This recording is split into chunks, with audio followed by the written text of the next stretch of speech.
You probably haven't heard it put quite like this before. But right now, in this very moment, you're living in just a thin slice of reality, a cross-section. What's wild is that there's an entire dimension, call it the fourth dimension, where your past, present, and future aren't lined up like beads on a string. They're happening all at once. And here's the kicker. You can actually access it. This isn't about attracting things or manifesting in the way you've been told. It's about literally selecting the future you want, as if you're scrolling through a playlist of realities that already exist. That idea alone makes people ungovernable. Why? Because once you realize you're not at the mercy of circumstance, the game changes completely. Most people are stuck in autopilot, reacting, stressing, playing out old stories without realizing they're writing the next chapter in the same ink. But there's a way to break out of that loop. The technique I'm about to share isn't something you'll find in any university syllabus, and it's been intentionally kept out of the mainstream for generations. Here's the big picture. When you're in that fuzzy, half-awake, half-asleep state, right between waking and dreaming, your mind can move beyond the usual limits of time. In that moment, you can step into the scene of your chosen future, live it, feel it as if it's already real, and the mirror of the universe will start reshaping everything to match. While the majority are trapped in a cause and effect mindset, thinking one event has to lead to the next, there's a smaller group quietly operating on another level entirely. They've realized something life-changing. They're the projector, not the screen. Most of humanity is living in a kind of dimensional prison, a mental cage built from its own assumptions. And the key to unlock it?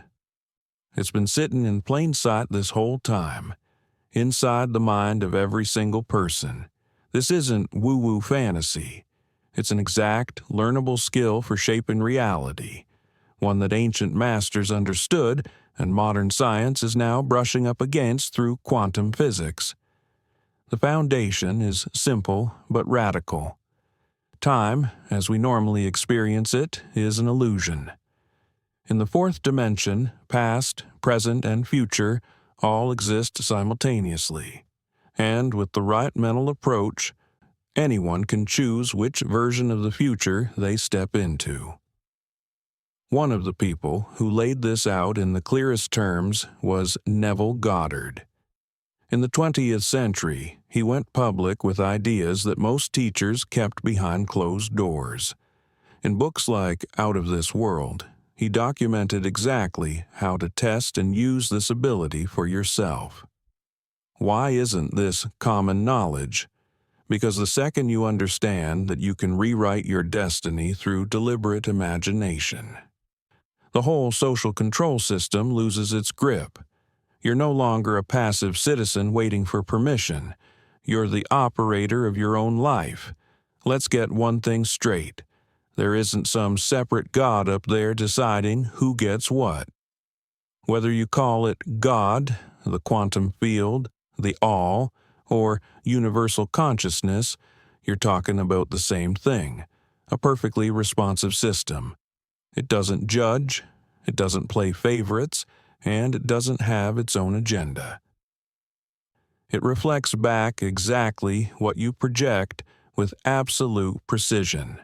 This cosmic mirror comes with a built-in twist, voluntary forgetfulness. Every time a consciousness, your consciousness, enters this physical experience, it agrees to temporarily forget its true nature. It's like putting on the most realistic VR headset imaginable. So real, you forget you're wearing it. That amnesia isn't a punishment. It's what makes the game worth playing. If you remembered at all times that you were the creator, there'd be no challenge, no growth, no adventure. Here's the paradox. Even though we've forgotten, The creative process is still running in the background all the time. Every assumption you make, every habitual thought, every fear or expectation is shaping your future. Not by random chance, but with laser accuracy. That's why most suffering isn't caused by some cruel outside force. It's the side effect of creating unconsciously. What I'm sharing with you now is the exact mechanism of how consciousness shapes the fabric of reality and turns it into actual events you can touch and see. These aren't theories. They're tested techniques that work whether or not you believe in them. The real question is, are you ready to take full responsibility for the fact that you've always been the one steering the ship? Because once you get this, there's no going back to blaming fate. To work this way with the future, you first have to understand the layout of reality itself. It's layered, dimensional. The first dimension is just a point, pure consciousness but limited. Connect 2 points, and you get the second dimension, lines, width, length, but no height, like living on a piece of paper. The third dimension adds depth, height, and the senses we're used to. This is where we get stuck in the illusion of linear time, one thing after another, past to future. But the fourth dimension? That's where all moments exist at once. Think of it like this. Just as a flat shadow is a limited projection of a 3D object, our 3D world is only a sliver of the 4D whole. And here's the secret Neville discovered. We have a mental faculty that can reach beyond the senses, letting us experience that higher dimension directly. That faculty, your creative imagination, powered by focused will.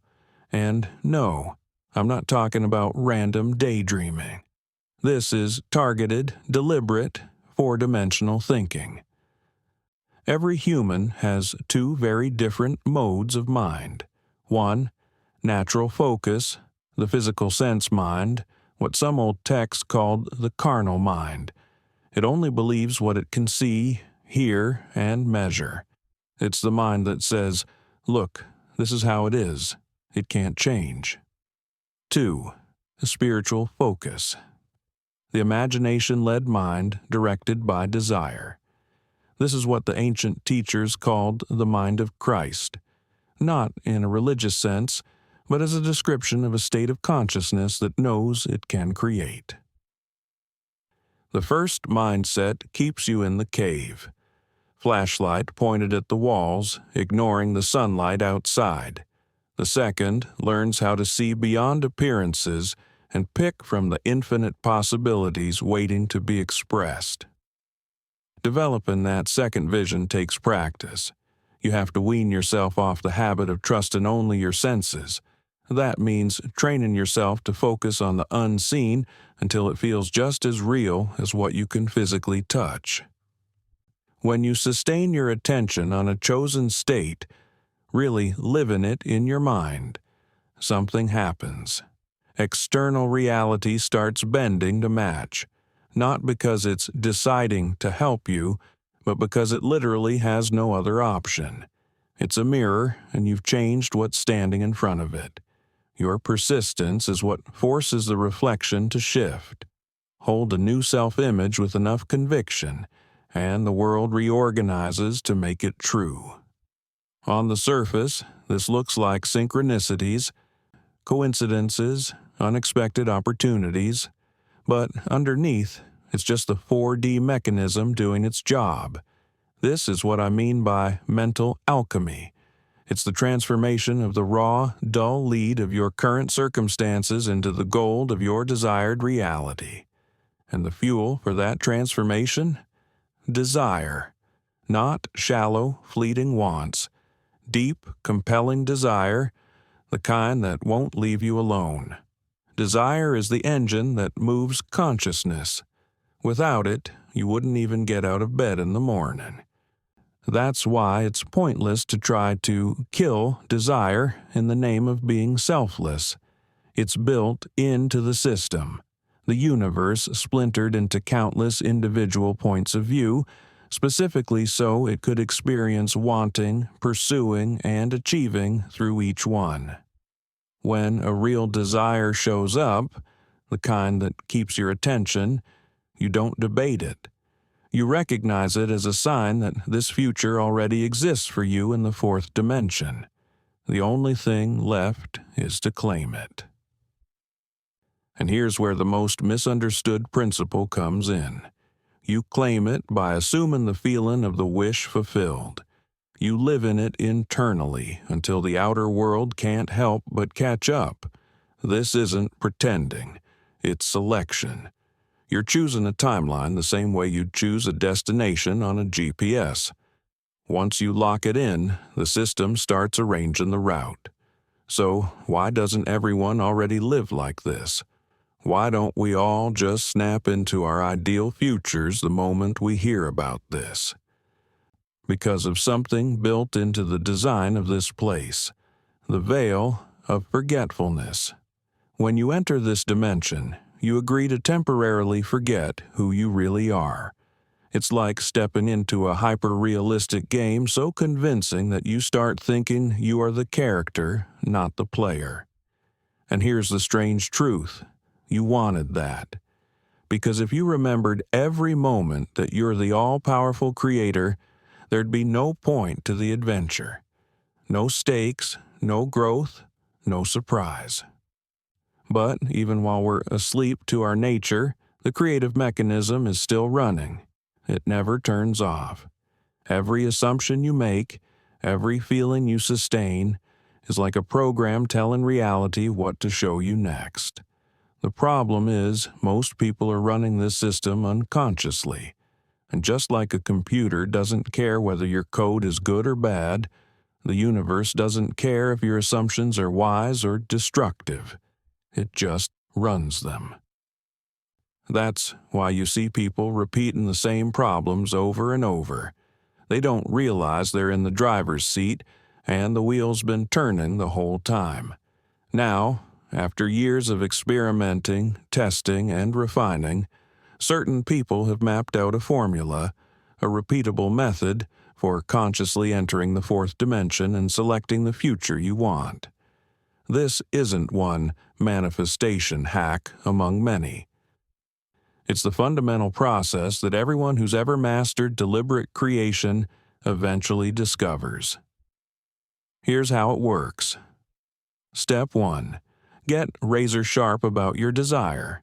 If your goal is just to be happy or to be successful, you've already lost. That's too vague. The fourth dimensional mechanism needs precise input, like a GPS. You wouldn't type a nice place into Google Maps and expect to arrive somewhere specific. You need an exact location. Step 2. Create a mental scene that happens after your desire's fulfilled. Not during the moment you get it, but after it's already part of your life. Let's say you want a specific promotion. Don't imagine reading the email that says you got it. That's still during. Instead, imagine you're having coffee with a friend weeks later, casually mentioning the promotion as if it's old news. Step 3. Shut down physical movement and enter a drowsy, relaxed state. This is where the magic happens. Lay down or get comfortable in a chair. Close your eyes. Let your body go completely still. This isn't the moment for physical effort. It's for dimensional action. Step 4. Fully step into the scene.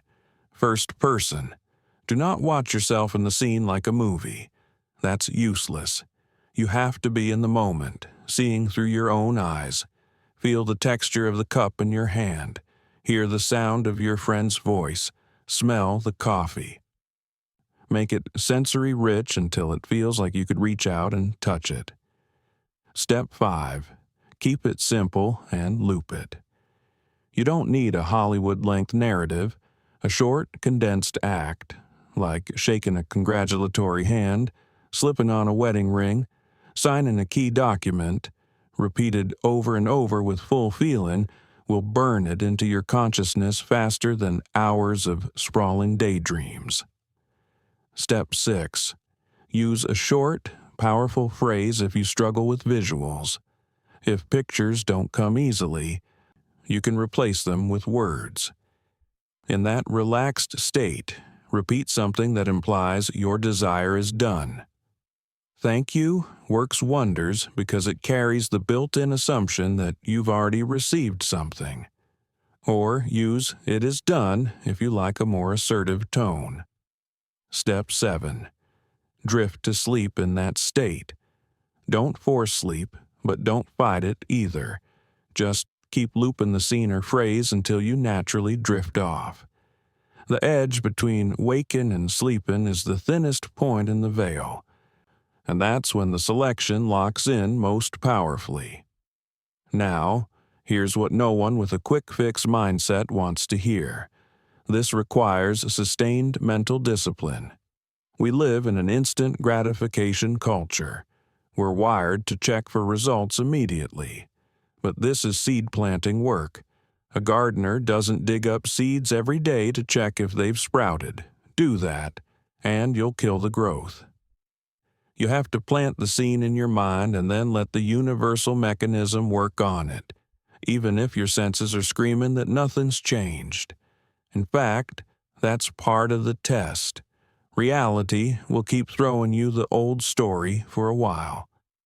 People will act like the old version of you still exists. Circumstances will look stuck. This is not proof the technique isn't working. It's proof you're being asked to hold your new state despite appearances. You have to live in two realities at once.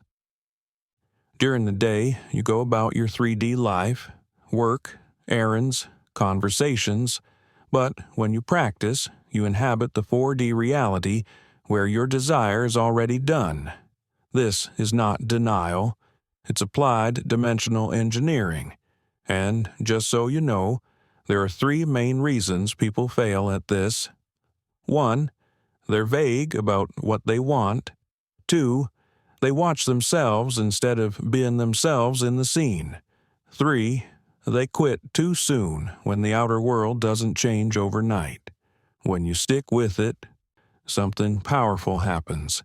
Your assumption, that inner state you've chosen, starts infecting your entire reality like a mental virus. It shows up in your tone of voice, your body language, your tiny daily decisions. Other people start reacting to you differently without knowing why. Doors open. Coincidences pile up. Problems dissolve. And before you know it, the scene you've been living in your mind becomes the scene you're living in your life.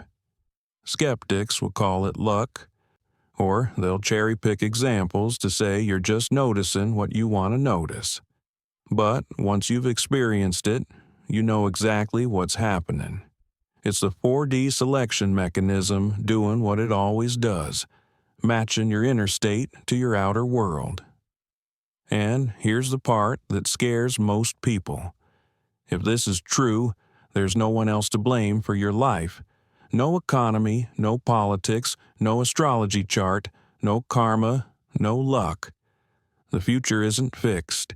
It's a buffet of possibilities. Which one you end up in depends entirely on the state of consciousness you choose now. That's liberating, or terrifying, depending on whether you're ready to take that much responsibility. The quantum field, call it God, call it the all, doesn't pick sides. It's not your master, it's your mirror, it's waiting for your command. The trap billions fall into is looking for change in the mirror instead of in the person standing in front of it. They check the bank account to see if the money's there. They check their partner to see if they've changed. They check the mirror for proof while refusing to change the face it's reflecting. The only question that matters is, who are you being right now? Not yesterday, not tomorrow, now. If you're being someone who's trapped, lacking, or stuck, the mirror will show you more of that. You can stick motivational quotes all over your cell, but it's still a cell. Real change starts when you assume the identity you want before you see it on the outside. You become wealthy while your account's empty. You become loved while you're alone. You become healthy while the symptoms are still there. It's not pretending. It's understanding that internal reality always comes first. If you're ready, I can roll straight into part 3, where we'll cover how to hold your state until it becomes inevitable and how to deal with the lag time between choosing a new reality and seeing it. Want me to continue? So, here's the unavoidable truth. There's always a time gap between planting the seed in your mind and seeing the plant in your yard. That lag time trips people up more than anything else. They think if nothing's showing up now, it means the process isn't working. But that's like planting an oak tree and complaining 2 days later that there's no shade yet. The sequence never changes. First comes the internal shift. Then comes the external rearrangement. Try to flip that order, waiting for something out there to change before you change in here, and you'll wait forever. Every single moment is a crossroads. You can either react to what your senses report, which just carries your past forward into the future, or respond from the state you've chosen, which pulls that chosen future toward you. The power has always been yours, always will be.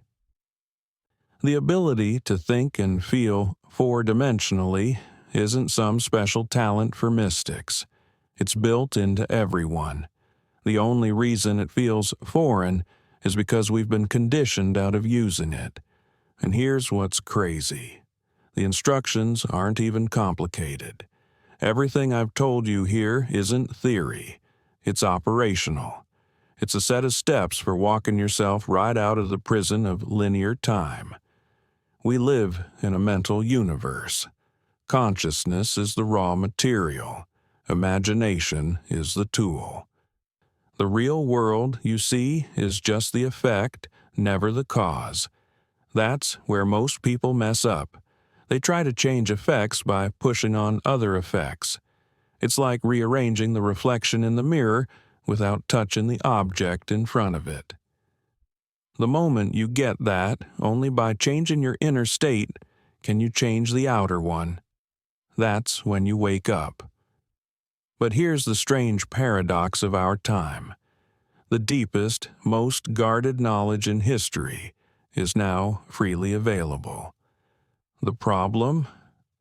Humanity is more distracted by appearances than ever before. Millions meditate, affirm, and visualize. Yet they keep operating from the assumption that they're separate from the universe, trying to lure something in from out there. They don't realize they are the universe, seeing itself from one particular point of view. And that's why the urgency to wake up isn't about some cosmic deadline. It's about the cost of staying asleep. Every day you create unconsciously is another day you're building a future you didn't actually choose. Think about that. Billions of undesired futures are being locked in right now, this very moment, by people running on autopilot. That's not just a personal problem. It's the very reason the control systems of the world work so well. A population that thinks it's powerless is easy to manage. And so the truth gets mocked as wishful thinking, while learned helplessness is branded as realism. It's the oldest trick in the book, and it still works. Now you know the method. You know how to select your future consciously. The temptation will be to treat this like another interesting idea to file away. But here's the thing. It only works if you do it. And doing it requires something most people avoid: sustained focus without any external guarantee. It's acting based on a law your senses can't confirm yet. That means holding your inner vision steady when the outer world is shouting that nothing's changed. So here's my challenge. Start tonight, not tomorrow, not when you have time. Tonight. Pick one specific desire, construct a short, vivid scene that proves it's already done, get still, step into that scene fully, first person, feel it, loop it, drift into sleep inside it, and then leave it alone. Trust the process the way you trust gravity. Don't go digging for results. Don't go fishing for signs. You don't yank a seed out of the soil to check if it's sprouted. You water it, you give it light, and you let nature do what it does. Yes, the 3D world will keep showing you old evidence at first. People will keep repeating old patterns. Circumstances will keep wearing their before clothes. That's the test. Because this isn't about the technique. It works with mechanical precision. This is about your ability to stay in the chosen state until the old dissolves and the new takes its place. Every moment, the choice is the same. React to the reflection or respond from the reality you've chosen. One keeps you in the loop. The other pulls you into a completely different future. You've always been free to choose. The difference now is that you know it. The future you want already exists. It's sitting in the fourth dimension right now, waiting for your selection. But choosing isn't just intellectual. It's active. It's sustained. The bridge between your consciousness and the infinite possibilities is built in practice. Every time you sit down, go still, and step into that already fulfilled state, you're strengthening that bridge. And here's the secret. Meditation is the most direct tool for doing it. Not vague, clear your mind meditation, but the applied kind I've just laid out. The still body, the drowsy mind, the immersive scene. That's your doorway. To make it even easier, I've developed a set of audio tools that help guide you into exactly the right mental state for accessing the fourth dimension. These use sound frequencies and patterns to help you shift from the reactive, carnal mind into the creative mind. If you want to try them, there's a link on the screen and in the description. But even without them, you now have everything you need. If what I've shared clicked for you, if you felt the puzzle pieces snap together, declare it in the comments. It made sense to me, because that declaration is more than feedback. It's your first act of consciously stepping into the reality where you are the operator, the selector, the creator of your life. And in that reality, there are no victims of fate, only unconscious creators and conscious ones. Which one will you be? Mota. Unlock the limitless potential of your mind and explore the idea that you can shape your future by accessing a higher dimension of consciousness. In this thought-provoking video, we dive deep into the mysteries of existence, the power of consciousness, and the science behind mental transformation. Discover how shifting your mindset and tapping into higher planes of thought can radically change your life. Get ready to question everything and take your thinking to the next level. Your future is waiting to be shaped by the power of your own mind.